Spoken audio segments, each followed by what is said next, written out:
I'm going to show you how to adjust the CS40 to your body and how to wear it properly.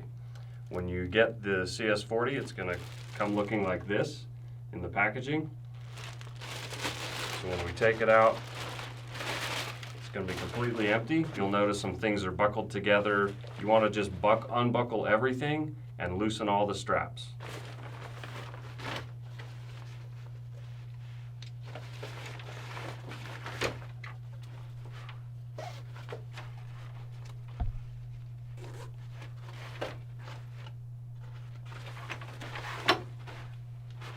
One thing that's important when we set up our backpack for the first time and do the adjustment and fitting process is to make sure that the hip belt is properly placed and positioned on the backpack. I'm going to use this thin piece of cardboard kind of as a tool to separate the hip belt Velcro from the backpack Velcro.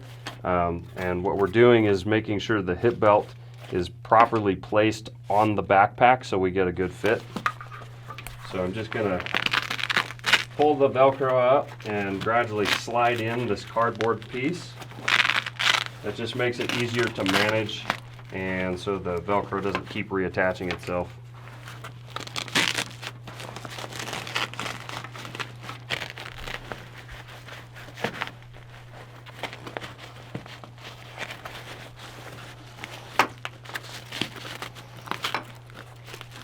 Here you can see that the hip belt is a little bit high on this side, it's kind of low on this side.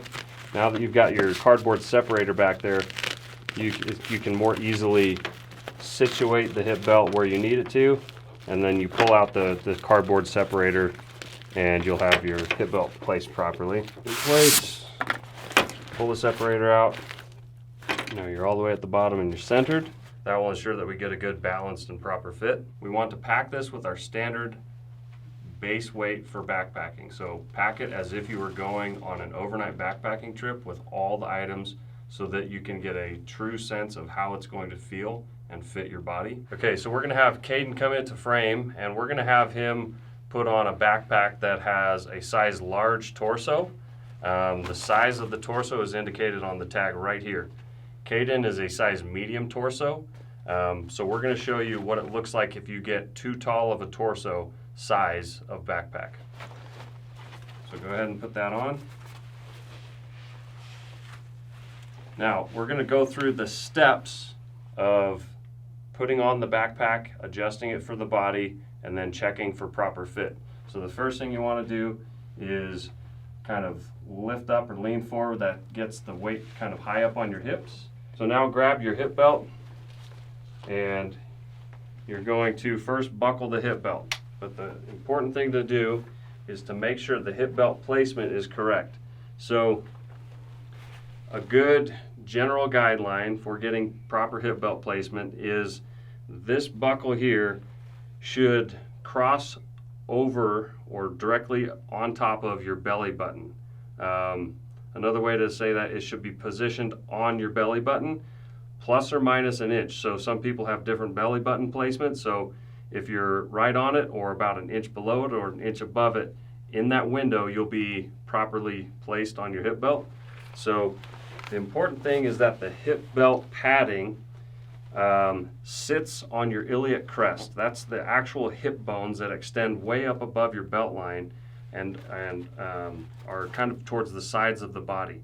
So we want the hip belt padding to rest there. So a good way of doing that is I always like to start high and then tighten the backpack with the forward pull webbing adjustment. So pull those together and then gradually let the weight off the backpack, or gradually stand up if you're leaning forward. Okay, so now those are pretty tight and sitting right about where they should. One common mistake people make is they have the hip belt sit too low on their hips, and that results in discomfort after a few miles on the trail. Okay, the next thing he's going to do is go ahead and buckle the sternum strap. Right now you'll want to loosen that. So kind of loosen everything before you buckle it on, and then just snug it up a little bit. So once you get this buckled and snugged up, You want to evenly tension the shoulder straps. So you just visually do that. Look at the webbing. Look how much webbing is extended from each shoulder strap, and cinch it up to just snug the backpack to your body, but you don't want it to be squeezing into your shoulders or putting unnecessary pressure. And then you can kind of do a visual check to make sure that it's pretty well balanced. And now you're going to look at the sternum strap. You want the sternum strap to be coming straight across the chest. These do slide up and down, and that can result sometimes, if one is higher than the other, it'll result in an uncomfortable arrangement there. So you want them to be evenly spaced or placed on the adjustable webbing. But one thing to check is that you may have a shoulder strap that's unevenly tensioned, and the problem is not that these are improperly placed. You've just got a loose shoulder strap, and so it causes the sternum strap to ride higher. Now he's straight across there. He's got even tension on both shoulders. The next thing, I'm going to have you turn this way. Next thing is to check your load lifters. So they may, if you're loosening them all up, they're going to be about like that. So you'll see there's just no tension on that load lifter webbing, and the backpack itself is leaning back. So we want to reach back and grab this tag end of the webbing. So if you kind of just reach your hand back, you can feel right there, and just slowly pull, and you're going to see some tension created right there. Okay, right about there. You just want those to be taut enough to where there's no sag. And you can't really see this, but you can feel it. And then you're going to do that on the other side as well. Yep, just until they reach that tension point. If you pull them too tight, what's going to happen is it's going to pull the top of the backpack unnecessarily forward towards the head, and then it's going to lift the back of the shoulder strap here too high, and so you're going to lose optimal contact with the shoulders. Now, we have Caden in a size large torso pack to demonstrate improper fit and what it looks like when you get too tall of a backpack for your torso. So if you notice, he could probably cinch the shoulder straps in a little bit, but if you notice, there's just this massive gap here. That's because this distance of the backpack from the bottom of the pack to the top of the shoulder straps is too tall for his torso. So when he lifts on this, you get this really awkward gap, and you don't have good contact, and it's just kind of now pushing the shoulder strap right there on his body. So this shows what it looks like and what it feels like if your backpack is too tall for your torso. With a properly sized pack, we're going to have Caden put this on and go through all the steps of proper adjustment for your body and fit. So he's got that positioned on his hip belt, or on his hip bones, and he's going to tighten the hip belt very first. That makes sure the pack sits on his torso in the correct place, and then we'll go ahead and connect the sternum strap. And now tension your shoulder straps. Do it as evenly as possible. Okay, and as long as they feel balanced and symmetrical, then we're going to check your sternum strap again to make sure that it is straight across the chest. I'll have you turn towards the camera. See, we got that straight across the middle of his chest here. Okay, so now we're going to tension the load lifter webbing to give us proper stability, and then get the weight taken off our shoulders as we want.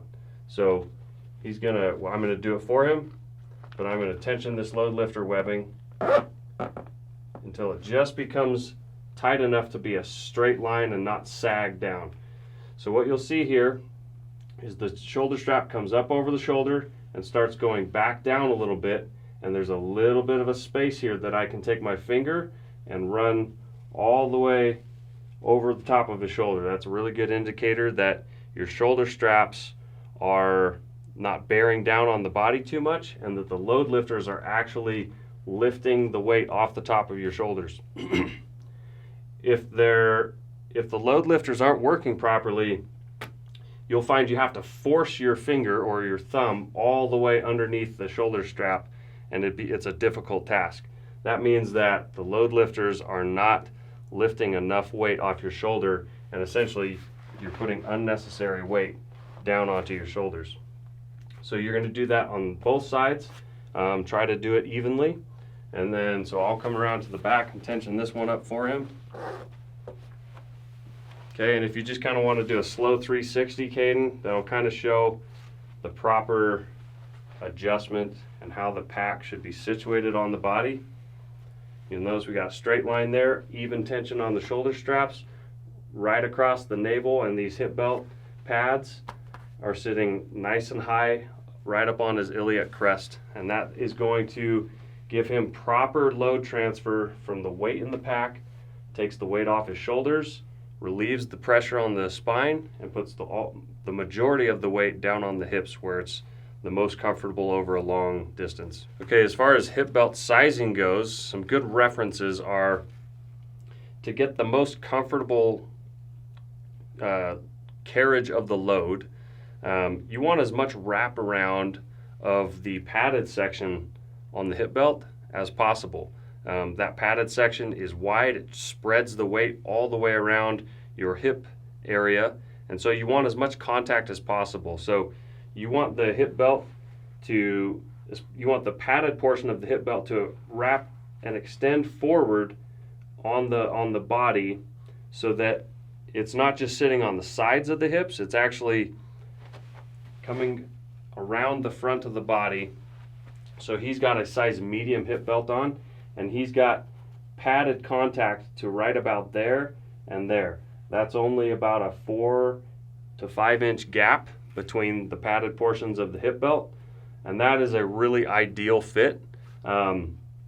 You always want to maintain a buffer or an amount of space on each side of the hip belt that you can further tighten it. So when you have to carry a heavy load of, say 8 liters of extra water for a dry stretch on a hike, you want to be able to tighten each side of that hip belt another 1/2 inch to inch, and that will really help support the load even better.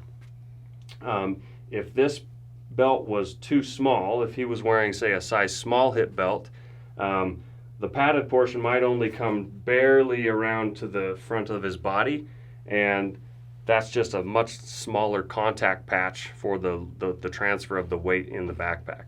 If it was too big, say he had a size large hip belt on, the padded portion is almost going to touch, and no matter how far he tightens, he's basically going to run out of room on the webbing that will prevent him from tightening it any further. And that means that the weight of the backpack is going to force the backpack down onto the lower part of his hips, which isn't going to do him any good. All the weight will now sit on his shoulders, and just after a couple miles, that's going to be pretty uncomfortable. A visual check, if you're able to set up your backpack and adjust it at your house or where you may have a mirror, you want to be able to do all the steps to put the backpack on and adjust it. But one of the visual checks that you've got proper fit is when you set up when you tension the load lifter webbing here, you want that to be, between a 35 and a 50 degree angle. 45 is spot on, but a really good check is that this load lifter webbing creates a straight line from kind of the top of your clavicle at an angle to the top of the backpack. And you want to also look where this top of the load lifter webbing is sewn into the pack here. That is about parallel with the earlobe, or the bottom lower part of the ear. If it's a little bit lower than that is okay. But that's really kind of a visual check that you want to aim for to make sure that the torso size and your adjustment of the pack is done correctly. This is a really good fit for him. The top of the load lifter webbing is just about parallel with his earlobe. So you can see that is giving a really good load lift and able to take a lot of weight off the shoulders there. So that's a good visual cue. So This shows a properly fit pack that's going to be very comfortable for miles and miles, day after day on the trail.